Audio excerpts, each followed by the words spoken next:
Welcome, everybody, to a special edition of Inside Boxing Weekly on the Grueling Truth Sports Network. I'm your host, Mike Goodpaster. Right now, I want to welcome in my co-host, Jeremiah Preisser. Good evening, everyone. Excited to be on. Always excited to be on. Let's talk some boxing, Mike. All right, and as we said, it's a special episode. We did our weekly show last night where we talked about the fights from the Cintas Center this last Saturday night. So we figured the best thing to do would be the next night to have on the guy that I thought was the most impressive from watching, and that would be the new WBA welterweight champion of the world, Lamont Peterson. How you doing, Lamont? I'm doing great. How you doing? Oh, I'm doing great. Firstly, we would like to congratulate you on a tremendous performance and would like to thank you for being on. I mean, how does it feel a couple days after? I feel good. Actually, not sore or anything like that. Just going about, everyday life now. You're in training camp. You spend a lot of time in the gym. So right now I'm just spending time with family and just trying to make it up to them and just relaxing, just anxious to know what's next. Yeah, and we could tell that your preparation for the fight was very, very good. I mean, you always show up in fantastic shape. I mean, your work ethic is the rate at which you go 12 rounds is some of the best in boxing. But on Showtime's telecast, it was mentioned that you ran a marathon for the fight. I mean, we know you typically prepare hard, but running 25, 27 miles, how was that? I mean, I knew, it was a long break off, so I just wanted to kind of challenge myself outside of boxing. A lot of times, we're in the gym and hitting on each other and punching on the bags, and you started getting shoulder injuries, hand injuries, and, you don't want to take those, punches to the head and things like that. I'm like, you know what? I'm always pushing myself in the gym, trying to do 20 rounds, 30 rounds sparring, things like that. Let me try to do something else. And I was watching the Olympics, and I was watching them run the marathons, and I was like, man, I can do that. So I started going out there, running more miles. Started at maybe I was supposed to do 15 miles the first time. I ended up doing like 22 miles. I'm like, man, I can do a full marathon. And so I just went for it. I actually did it about 3 times. They say it's worse when you do it by yourself, and but I got it done 3 different times. And I tried to do 30 miles one time, but I kept getting to 20. I got to 27 and a half, and that was the most I can do that day. So I'll tell you, Lamont, out of all the sports I've watched, that is the one sport I never watched and thought I could do that. I wouldn't want to do that. The guy who won it, he made it look so easy. I'm not going to lie to you. He did that 26 miles in maybe 2 hours and 8 minutes, I think. And he was doing like 5-minute miles, and I was like, man, if he can do that, that's amazing. Come close to. Yeah, that was amazing. So, for me being out there running, let me know how amazing that is. But I ran 2 miles last night on a treadmill, and I'm still wore out. But I'm also almost 50 years old. Do it when you're 50, and then we'll talk. Oh, yeah. So my question is this. I was at the weigh-in. So we're going to deviate from the questions a little bit, Jeremiah. But I was at the weigh-in. And Granados gets on the scale, and he's a pound and a half over. Broner gets on the scale. He makes weight. Then, Marcus Brown and them get on. All these guys get on the scale. But I'm sitting in the back with all the other boxing scribes, I guess you say. And as soon as you got on and your weight was over, almost every one of them to a man immediately said, that scale's got to be wrong. There's no way Lamont's going to be overweight. So, what was up with the scale, Lamont? I have no idea of the scale. I never saw a scale like that before. But normally in any boxing event, the official scale that we're going to weigh in on is normally held in someone's hotel room, private room, of the hotel where you can go and you check your weight day, for the few days before the fight, all the way up until it's time to weigh in. But we've been checking our weight on another scale. So everybody thinks, okay, the scale is cool. It's a calibrated scale. You make your weight according to that scale. And to bring out a new scale is, I never saw it done before. So when I saw the new scale and I saw that he was over, he was complaining, and I'm like, One of them to just get the scale that we've been checking our weight on, but the scale was heavy, and there was a lot of people on the stage, and honestly, the wooden platform that they had wasn't flat across either. So it could have been a little bit of everything. I'm not sure, but it was definitely off. I've been doing this for 12 years, so I'm kind of good at calculating my weight to the right point and making sure I make weight every time. All right, Jeremiah. Okay, going back to the fight itself, it looked like in the early going you were boxing and moving a bit. You're flicking the jab out a lot. You were just trying to feel him out? You were just trying to see what he was working with at that point? No, I knew I got the longer reach, better foot movement. I knew that I could come out and win, a few rounds just doing that alone, just jabbing. I knew he wouldn't be able to. He shouldn't have been able to catch up with me. But I've been off for 16 months, and just wanted to work on different things. Try to get as many solid rounds as I can in the fight, and work on as many things as I can. So once I knew that, okay, I can dominate this fight with jab. So maybe the first 3 rounds I'm jabbing, I'm moving, and then I'm like, you know what? Let me go inside and let me, see how as far as welterweight, fill out the power range, how my stamina was. I was anxious to see how, with all the running, my leg strength, how that was going to hold up. So I kind of started pushing the pace a little more, using my legs to go forward and using my strength. And I just kind of stuck with that for the most part. And but it was just good to get some good rounds in and get some good experience. And it's going to definitely help me for my next fight. Yeah, as we talked off air, I mean, I was sitting ringside, and it sounded like you were hitting him with a baseball bat in the stomach and his ribs. And, I mean, what made you want to focus on the body attack there? Was it because of his high guard, or was it something else you saw? High guard, and, if you watch any of my fights, I'm always going to go to the body, but it was a bit more this time strictly because of high guard.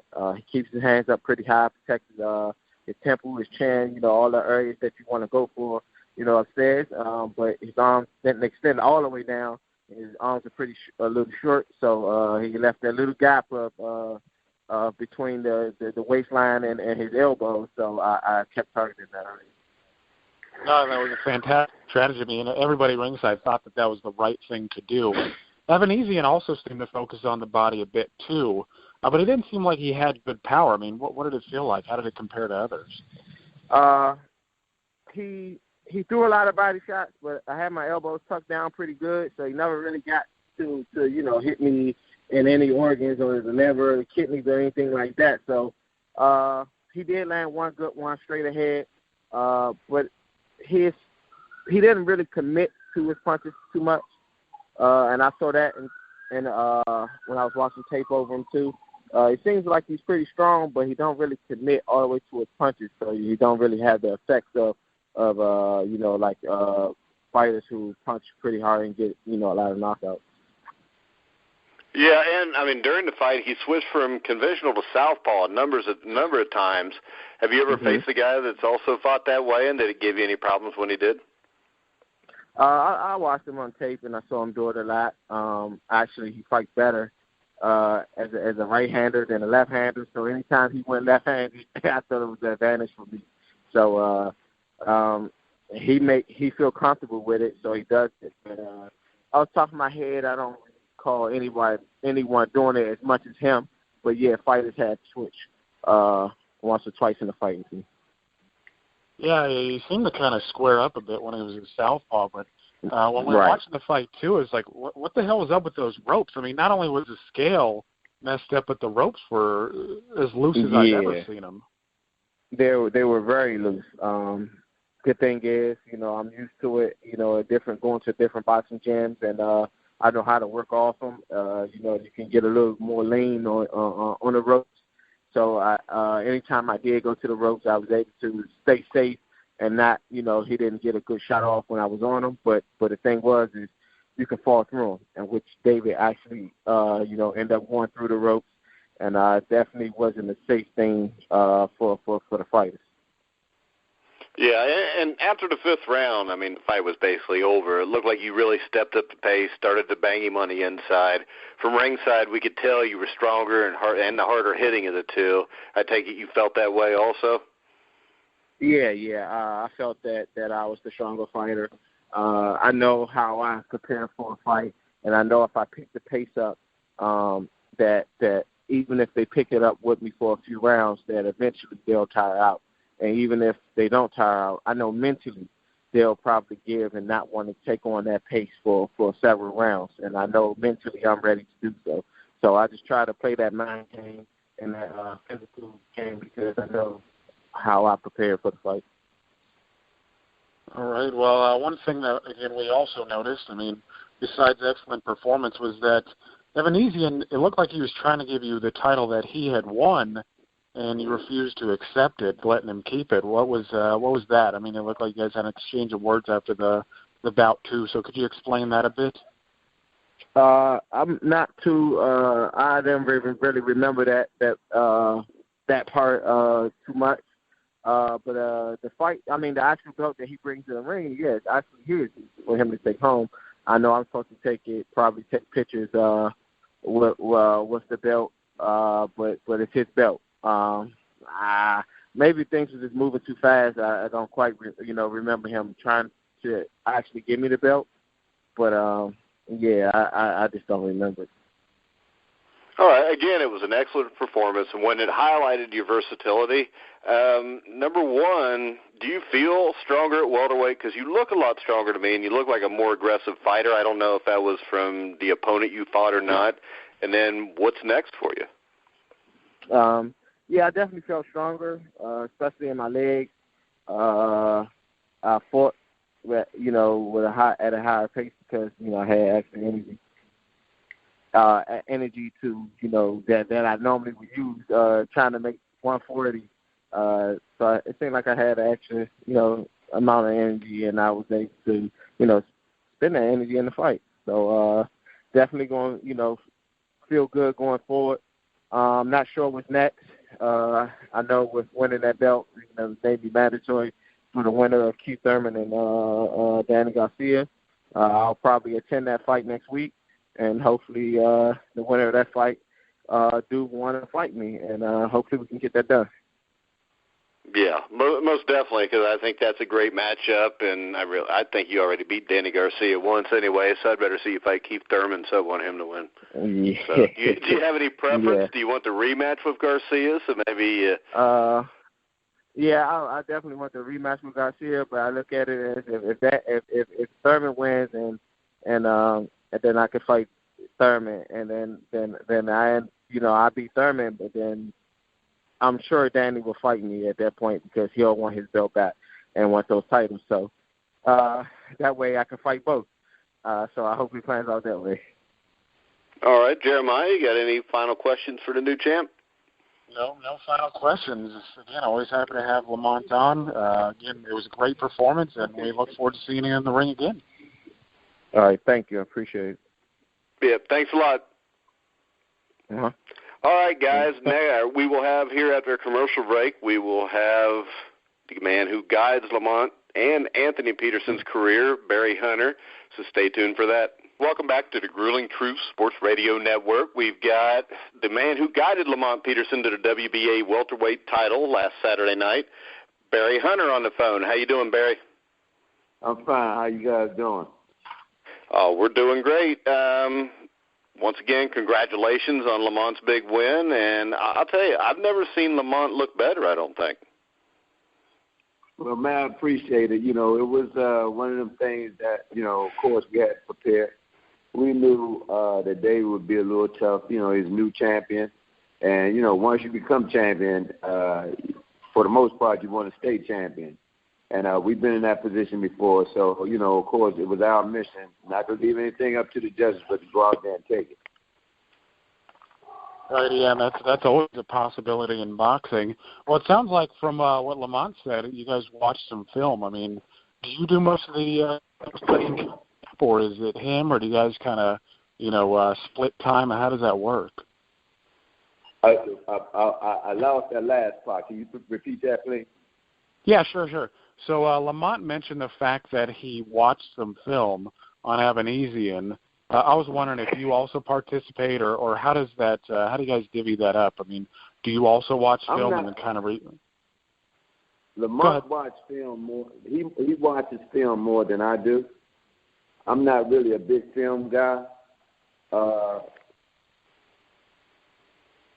That we compete against, even if they try to make an adjustment, for the most part, when they feel like they're in a position where they're uncomfortable, they usually revert back to what they know in their comfort zone. So, I may watch maybe, a fight or a fight and a half, and then for the most part, I look for things that they do on a regular basis, and I tend to key on that. Yeah, and with Lamont, he hadn't fought in almost a year and a half. When you've got a fighter like that and he hadn't fought in a while, do you go about the training any differently? Yeah, it all depends on, who we're facing, if it's an orthodox fighter or a southpaw fighter, if he's strong, if he's a boxer. So, pretty much we try to cater or design, the training around that particular style of fighter. But for the most part, we always work hard, regardless of who we're up against, be you 0-20 or 20-0. Yeah, and they were saying on the Showtime telecast that you viewed it as a kind of a blessing in disguise. Could you explain why you felt that way? Well, of course, Lamont has been in the game since him and his brother, since they were 9 and 10 years old, and and he's the type of athlete that pretty much you have to save from himself a lot of times, because they'll literally train until they, are on the verge of becoming unconscious or pass out. And so a lot of times, I have to be there to make sure they just don't overdo it. And because we work so hard on a regular basis, a lot of times you'll, end up getting little injuries here, be it a nagging injury here or a pulled muscle or maybe a strain or a tear here and there.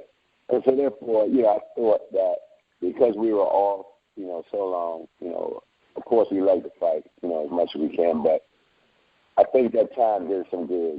It forced us to work on other things that normally we wouldn't be focused on, such as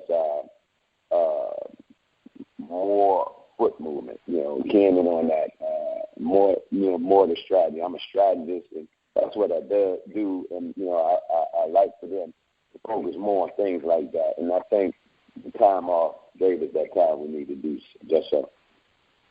All right, so Lamont looks like he's going to be, looks like he's got a good shot to fight either Garcia or Thurman next up. What's your take on Lamont's immediate future over the next year? Because I think he can beat anybody at welterweight. I'm with you, and I thank you for that. Lamont is that athlete in boxing that has the ability to fight all kinds of different ways. He's very versatile. You guys seen him box, you've seen him fight, you've seen him bang. He's a terrific inside fighter. He's a grinding type of fighter, and a fighter that apply a lot of pressure when need be. Definitely coming up, we will be watching Thurman and Garcia with eyes of interest. I would like to fight either one. I think Garcia will be a big fight, because of the controversy from the first one. And I definitely think Thurman will be a big fight, because of the style. The 140 division is becoming loaded big time. When you look at the names in the 147 division, and if you put all these guys against one another, we'll have some legendary fights. Oh, yeah, I completely agree. I mean, there's all sorts of recognizable names, though. There might not be a few in the future, but I also agree that Lamont is one of the most versatile fighters in the game, and it's going to be hard for anybody to beat him. But I was wondering, if you fight Danny Garcia again, what do you think you could do differently this time? I think that, I thought that the first time, I thought the strategy was right on point, and I definitely thought the execution of the plan was good. I thought we used all 4 phases of the scoring criteria. I thought we boxed early. You know, and a lot of times when you boxing and moving, when people can't cut you off in the ring, they tend to say you're running. And then down the stretch, we close the show. The only thing that I think that Lamont could have done different, and I think that we'd have to be different this time because of Danny's popularity, is to stop him or knock him out. Yeah. So we're talking about Lamont and his comeback fight. When's his brother Anthony looking at getting back in? I heard maybe in the next month or so. Yes, sir. You're right. You're exactly right. Within the next month or so, looking to put him back in.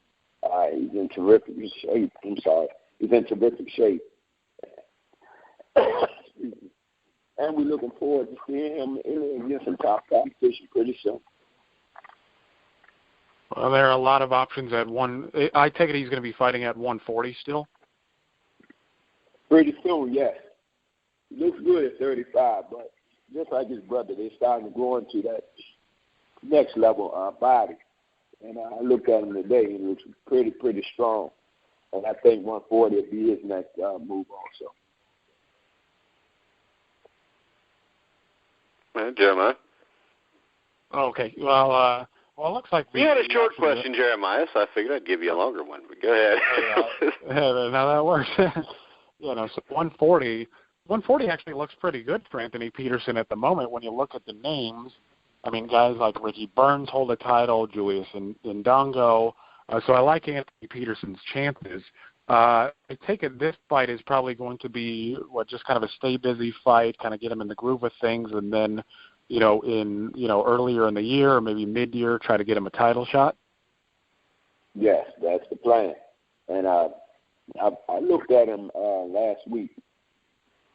He looked frame-wise bigger than his brother. And they're some big, solid guys, man. They're pretty big for those weight classes. And they actually had a nephew, which is Patrick Harris, which is undefeated also, is made up of the same makeup as far as body design is concerned. So I'm looking for some big things for these Peterson this year coming up for sure. All right, and I know you're Headbangers Gym. You've got some other fighters there that are up and coming. You want to talk a little bit about some of those guys? Yeah, like I just mentioned, Patrick Harris, which is the son of Patrice Harris, which is my right hand in that corner. Terrific little fighter, southpaw. He was an amateur star. You have Tyreek Irby, another guy that won the U.S. Championship, was a member of the International Boxing Association also. We have Eric Babyface Walker from Baton Rouge, which is another terrific fighter, junior middleweight. And the hits just keep rolling and rolling. Of course, you can't forget about Rashid. He fell short his last outing, but I'm 100% positive he'll be back in a big way shortly. And so we got a lot of little fighters out, man. They're doing their thing, and I'm very, very proud of them, man. And one last guy is Chingiz Kazembay, which is from Kazakhstan, another young undefeated prospect. So 2017, we should be making some real noise. We're all looking forward to it. I just want to ask real quickly about Eric Walker because it was mentioned that he had a sensational performance in his last outing. If you could you elaborate on it just real quickly because I didn't happen to catch it, and I just want to know what kind of fighter he is and what he looked like. He's an outstanding young man, and his story is kind of amazing. Also, it's pretty chronicled. He lost his way when he was a youngster. I believe he was about 14, and I think he was incarcerated for about 14 or 15 years. And, it's funny because we asked him the other day, last week before we fought, and we asked him, at what point, did you cry? Now, keep in mind, he's a 14-year-old kid, and he's in jail with adults. And he said it was his third day. And he said, when he realized and he did the math that he'd be about 32 years old when he was released, it broke him down. Well, he got out early, didn't expect it. He went out, got a call from the Mayweather camp, and he fought Chris Preisser, which he trained himself for that fight. and he ended up winning that fight, and it really put him on the map. And this will happen. I ended up watching that fight. I saw the tail end of it. I heard his backstory, and I had said to Patrice, I would love to train this guy. You know, he was raw, you know, had a lot of energy, and his will was outstanding. And just so happened, it's funny because it was meant to be, his manager was a friend to a very good friend of mine in the city. And my friend told his manager to get in contact with me, which he did, and we started talking, and this was the kid that I saw on TV. And I jumped at the chance, and, you know, lo and behold, he's a terrific young fighter. We took him out to Biloxi, which was about 2 weeks ago. This is our first time actually performing together. He had been here for maybe 2 months, and he exceeded my expectations. He looked extremely sharp. Fight ended in the second round, in the beginning of the second round, with a terrific body shot. And I'm just looking for big, big things for him. In fact, I'm going to go online right now and say eventually somebody's going to put a belt around his waist. Well, I mean, that's great news. I know that you do a lot of great things for these young men. I want to thank you for coming on the show. And as always, you're welcome back anytime, and so are any of your fighters you want to have on. But thank you guys for having me. I appreciate you. And anytime, I would love the chance to talk back with you guys again. All right. Thanks a lot, Barry. Thank you. All right. Jeremiah, any closing comments before we wrap it up?